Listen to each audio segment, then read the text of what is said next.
नमस्कार मित्रों, आपका बहुत बहुत स्वागत है हमारे चैनल दी पढ़ाकू ऑफिशियल में। जैसा कि आप जानते हैं, हमारे चैनल में आपको संपूर्ण एनसीईआरटी कवर करवाया जाएगा। तो इसी श्रृंखला का यह एक भाग है जिसमें हम कक्षा 10 विज्ञान के अध्याय 3 धातु एवं अधातु को इसका अध्ययन करेंगे। पिछले 2 चैप्टर की लिंक मैं आपको डिस्क्रिप्शन में दे दूंगा।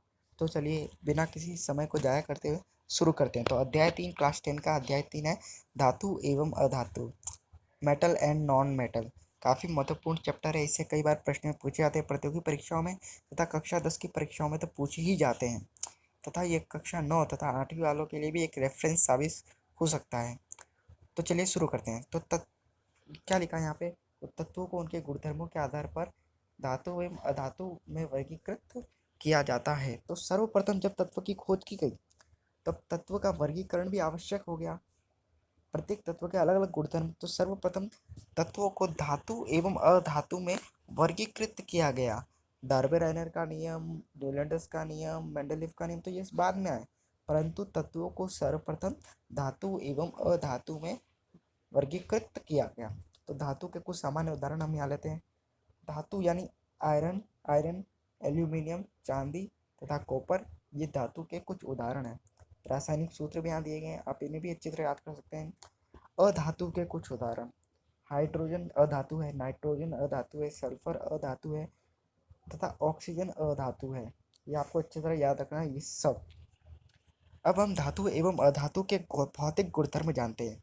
तो भौतिक गुणधर्म के भी कई प्रकार है, जैसे धात्विक चमक, वस्तु कितनी चमकती है, कठोरता यानी कठोर कितनी है, रूप, आधारवर्तीता, तन्यता, विद्युत व ऊष्मा का चलन करते हैं नहीं, घनत्व तथा ध्वनि उत्पन्न करते नहीं, या फिर कैसा ऑक्साइड बनाते हैं। तो चलिए जानते हैं धातु एवं अधातु के भौतिक गुणधर्मों के बारे में। तो धात्विक चमक गुणधर्म है, तो धातु की सतह जो होती है चमकदार होती है। धातु की सतह कैसी होती है? चमकदार। परंतु अधातु की नहीं होती। परंतु इसमें भी एक अपवाद है, और वो अपवाद आपको अच्छी तरह याद रखना है। एमसीक्यू स्वरूप में पूछा जा सकता है कि आयोडीन अधातु होते हुए भी चमकीला होता है। एमसीक्यू में आपसे ऐसा पूछ सकता है कि कौन सा अधातु अधातु होते हुए भी चमकीला होता है? तो आयोडीन। आयोडीन है तो अधातु, परंतु होता है चमकीला। अब दूसरा मापदंड है कठोरता। धातु सामान्यतः कठोर होती है। यहाँ पे भी अपवाद है जो परीक्षाओं में पूछा जा सकता है, लेकिन लिथियम, सोडियम, पोटेशियम मुलायम होते हैं तथा इन्हें चाकू से काटा जा सकता है। धातु तो सामान्यतः कठोर ही होते हैं, परंतु लिथियम, सोडियम, पोटेशियम इतने मुलायम होते हैं कि इन्हें हम चाकू से काट सकते हैं। और यहाँ जहाँ तक हमारी अधातु की बात रही, तो अधातु कठोर नहीं होते, परंतु इसमें भी एक अपवाद है। कार्बन का एक अपरूप हीरा है जो सबसे कठोर प्राकृतिक पदार्थ है। तो परीक्षाओं में आपसे इस प्रकार पूछा जा सकता है कि सबसे कठोर प्राकृतिक पदार्थ कौन सा है? तो आप इसका उत्तर देके आएंगे हीरा। रूप, तो धातुएं कमरे के ताप पर ठोस रूप में पाई जाती है। किस रूप में पाई जाती है? ठोस रूप में पाई जाती है। आपको ये अच्छी तरह याद रखना है। परंतु इसमें भी एक अपवाद है, केवल मरकरी पारा जो द्रव्य रूप में पाया जाता है, यानी जो आपके थर्मामीटर में जो पारा है वह सामान्य तापमान पर, आपके घर के तापमान पर द्रव्य रूप में पाया जाता है। बाकी सब धातु ठोस रूप में पाई जाती हैं। अधातुएं ठोस या गैसीय रूप में पाई जाती हैं, परंतु केवल ब्रोमीन, इसमें भी अपवाद है, केवल ब्रोमीन जो तरल रूप में होता है। आपसे ऐसा पूछा सकता है कि कौन सा धातु तरल रूप में होता है? तो आप यहाँ उत्तर लिख के आएंगे ब्रोमीन। आधात्य वर्ध्यता, आधात्य वर्ध्यता यानी पीट कर चादर बनाने की क्षमता। तो यहाँ आएगा धातु में कुछ धातुओं को पीट कर पतली चादर के रूप में परिवर्तित किया जा सकता है, परंतु अधातुएं आधात्य वर्त्य नहीं होती। आपको याद रखना है, अधातुएं आधात्य वर्त्य नहीं होती हैं। तन्यता, धातुओं को पतली तार के रूप में खींचा जा सकता है, परंतु अधातुएं तन्य नहीं होती हैं। विद्युत या ऊष्मा का चालन करते हैं या नहीं करते हैं? सामान्यतः धातुएं विद्युत व ऊष्मा के सुचालक होते हैं, यह ध्यान रखिए। परंतु सीसा, जिसका रासायनिक सूत्र Pb है यहाँ पे, और मरकरी, यह कुचालक होते हैं। आपको अच्छी तरह याद रखना है, एमसीक्यू बार बार यहाँ से पूछे जाते हैं।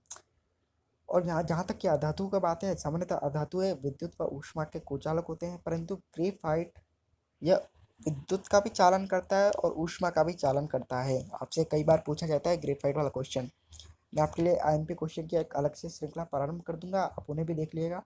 अब घनत्व, सामान्यतः अधिक घनत्व उच्च गलनांक होता है किनका, धातुओं का, परंतु इसमें अपवाद है कि सोडियम एवं पोटेशियम का घनत्व एवं गलनांक कम होता है, जबकि अधातुओं का घनत्व व गलनांक कम ही होता है। ध्वनिक, धातुएं कठोर सतह से टकराने पर आवाज पैदा करती हैं, परंतु अधातुएं ध्वनिक नहीं होती। ऑक्साइड, अधिकतर धातुएं क्षार की ऑक्साइड बनाती हैं। परीक्षा में पूछा जा सकता है कि कौन सा ऑक्साइड बनाती है, क्षार की ऑक्साइड, जैसे कि मैग्नीशियम ऑक्साइड। परंतु अधातुएं अम्लीय ऑक्साइड बनाती है, जैसे कि सल्फर डाइऑक्साइड। अब हम धातुओं के रासायनिक गुणधर्म की चर्चा करेंगे, अधातुओं के नहीं, धातु के। तो धातु जब वायु के साथ अभिक्रिया करता है तो क्या होता है, धातुएं ऑक्सीजन के साथ अभिक्रिया करके क्या बनाती है, धातु ऑक्साइड। ये आपको अच्छी तरह याद रखना है, यहाँ पे इसका खाका भी दिया है। धातु प्लस ऑक्सीजन मिलकर धातु ऑक्साइड बनाती है। इसके उदाहरण देखते हैं हम लोग। कॉपर और ऑक्सीजन मिलकर कॉपर ऑक्साइड बनाती है, जिसका रंग काला होता है। एल्यूमिनियम और ऑक्सीजन मिलकर एल्यूमिनियम ऑक्साइड बनाती है। मैग्नीशियम और ऑक्सीजन मिलकर मैग्नीशियम ऑक्साइड बनाती हैं। अतः धातुएं ऑक्सीजन के साथ अलग अलग तरह की अभिक्रिया दिखाती हैं। देखिए यहाँ पे धातु है, ऑक्सीजन के साथ अभिक्रिया करके क्या बन गई, ऑक्साइड बन जाते हैं। यहाँ पे कुछ महत्वपूर्ण तथ्य हैं जो जिसमें से भी प्रश्न बनते हैं और ये प्रश्न परीक्षा में पूछे ही जाते हैं। पहला तथ्य क्या है, सोडियम और पोटेशियम वायु में आकस्मिक आग पकड़ लेते हैं, जिसे रोकने के लिए इन्हें केरोसिन में डुबो कर रखा जाता है। क्यों आकस्मिक आग पकड़ लेते हैं, क्योंकि ये अधिक अभिक्रियाशील होते हैं।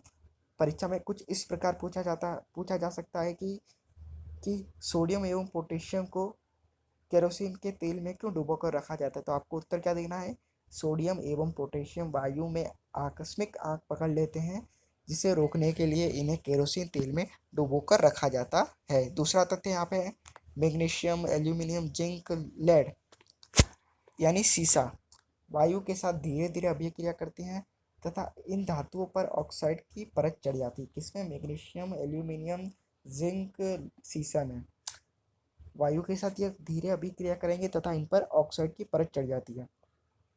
आयरन वायु में गर्म करने पर प्रज्वलित नहीं होता। परीक्षा में पूछा जा सकता है कि कौन सा धातु वायु में गर्म करने पर प्रज्वलित नहीं होता, तो आपको लिखना है आयरन। परंतु इसका जो चूर्ण होता है, इसका जो चूरा होता है, इसको जलाने पर एक तेजी से ज्वाला यानी ये तेजी से जलने लगता है। अगला है अपना तथ्य, कॉपर भी प्रज्वलित नहीं होता, लेकिन उस पर काले रंग की कॉपर ऑक्साइड की परत चढ़ जाती है। जब भी आप कॉपर को जलाएंगे तो वह प्रज्वलित नहीं होगा, लेकिन उस पर काले रंग की कॉपर ऑक्साइड की परत चढ़ जाती। और सोना चांदी ऑक्सीजन के साथ अभिक्रिया ही नहीं करते हैं। एक अत्यंत महत्वपूर्ण तथ्य यहाँ पे है, उभयधर्मी ऑक्साइड।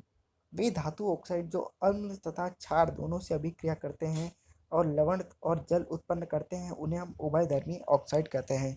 यानी जो दोनों गुणधर्म रखते हो उभयधर्मी, जो धातु ऑक्साइड अम्ल तथा क्षार दोनों से अभिक्रिया करते हो, उन्हें हम क्या कहते हैं, उभयधर्मी ऑक्साइड कहते हैं। यहाँ पे उदाहरण है, एल्यूमिनियम ऑक्साइड हाइड्रोक्लोरिक एसिड के साथ अभिक्रिया करके एल्यूमिनियम क्लोराइड बनाता है तथा जल बनाता है। एल्यूमिनियम क्लोराइड क्या है, अपना लवण, तथा जल का तो आप जानते हैं H2O। यहाँ पे देखिए कि एल्यूमिनियम ऑक्साइड ये अपना धातु ऑक्साइड हो गया, इधर है अपना सोडियम हाइड्रोक्साइड जो अपना हो गया ये क्षार, अभिक्रिया हुई तो क्या बन गया, सोडियम एल्यूमिनेट, ये भी क्या है, अपना लवण, और H2O यानी आप तो जानते हैं जल। अब हम पढ़ रहे थे धातु की जल के साथ अभिक्रिया होती तो क्या होता है। धातु जल मिलकर धातु ऑक्साइड और हाइड्रोजन बनाते हैं। आपको अच्छी तरह याद रखना है, परीक्षा में पूछा ही जाता है। धातु ऑक्साइड और जल मिलकर धातु हाइड्रोक्साइड बनाते हैं। धातु जल मिलकर धातु ऑक्साइड तथा हाइड्रोजन बनाते हैं, परंतु धातु ऑक्साइड तथा जल मिलकर धातु हाइड्रोक्साइड बनाते हैं। यहाँ पे एक अच्छा सा चार्ट दिया है जिसे आप अपनी नोटबुक में भी बना सकते हैं और याद भी कर सकते हैं। धातु में जो ठंडे जल के साथ अभिक्रियाशील, ये सब धातु है और ये सब धातु मात्र ठंडे जल के साथ अभिक्रियाशील होती हैं, यानी अभिक्रिया करती हैं। तो कौन कौन सी मात्र ठंडे जल के साथ अभिक्रिया करती है, तो आपको लिखना है सोडियम, पोटेशियम और कैल्शियम मात्र ठंडे जल के साथ अभिक्रिया करती हैं। मैग्नीशियम मात्र गर्म जल के साथ अभिक्रिया करता है। कैल्शियम मैग्नीशियम जल के साथ अभिक्रिया करने पर तैरने लगते हैं क्योंकि हाइड्रोजन गैस बुलबुले धातु के साथ चिपक जाते हैं। जल के साथ कोई अभिक्रिया नहीं करते। कौन? लेड, कॉपर, अपना ये सोना चांदी, ये जल के साथ अभिक्रिया नहीं करते।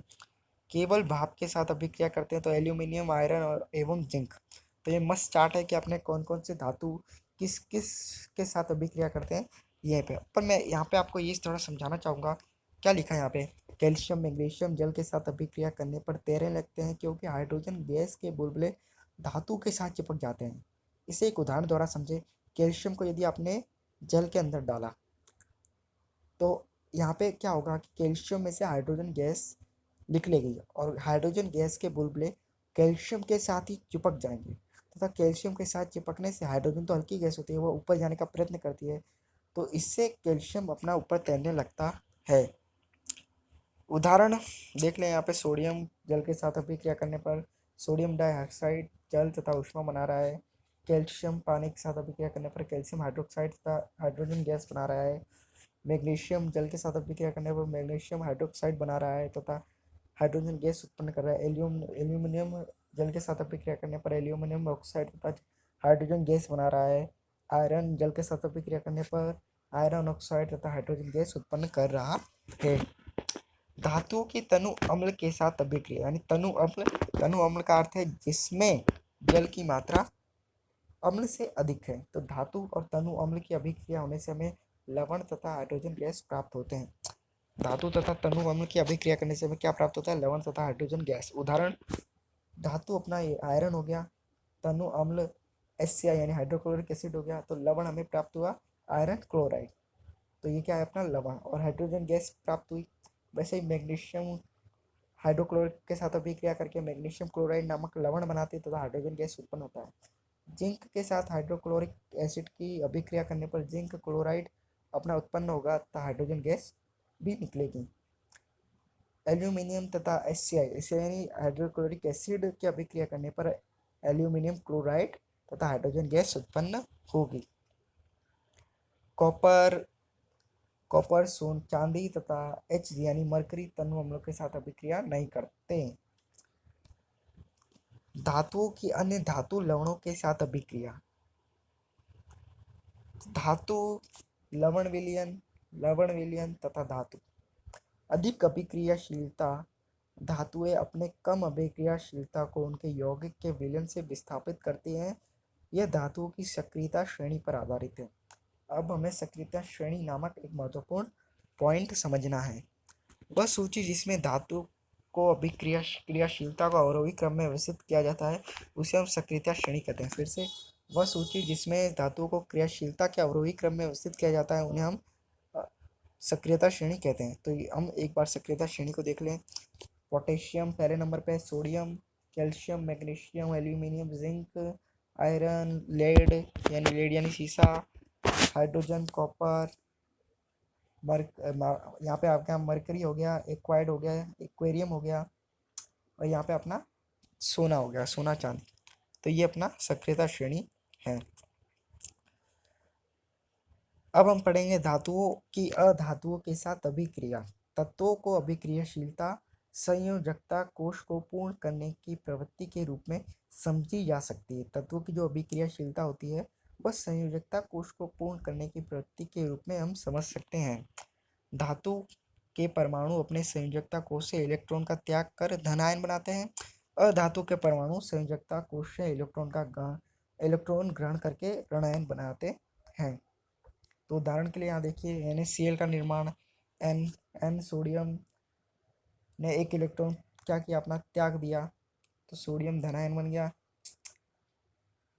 और यहाँ पे क्लोरीन का देखिए आप, यहाँ पे 287 इसका कोश है, तो इसने एक इलेक्ट्रॉन ग्रहण किया तो इसकी कोश हो जो पूर्ण हो गया और क्लोरीन अपना ऋणायन बन गया। यहाँ पे एक अच्छा सा चार्ट है, यहाँ पे आप देख सकते हैं। अब हम जानेंगे आयनिक यौगिक तथा आयनिक यौगिकों के गुणधर्म के बारे में तथा इस ऑडियो लेक्चर का अंत करेंगे, क्योंकि यह अध्याय धातु एवं अधातु का पार्ट 1 था। आप पार्ट 2 देख सकते हैं। इसके बाद जो आएगा हमारे चैनल के प्लेलिस्ट में जाके देख सकते हैं या फिर हमारे चैनल पर विजिट करके देख सकते हैं। आयनिक यौगिक किसे कहते हैं? विपरीत आवेशित आयन को एक दूसरे को आकर्षित करते हैं तथा मजबूत स्थिर वैद्युत बल में बंधकर आयनिक यौगिक बनाते हैं। अब आयनिक यौगिकों के गुणधर्म, भौतिक प्रकृति। ये ठोस व कुछ कठोर होते हैं। ये सामान्यतः कैसे होते हैं? भंगुर। गलनांक एवं क्वथनांक। आयनिक यौगिकों का गलनांक व क्वथनांक बहुत अधिक होता है। घुलनशीलता। आयनिक यौगिकों प्राय जल में घुलनशील व केरोसिन, पेट्रोल जैसे विलायकों में अविलेय होते हैं। विद्युत चालकता।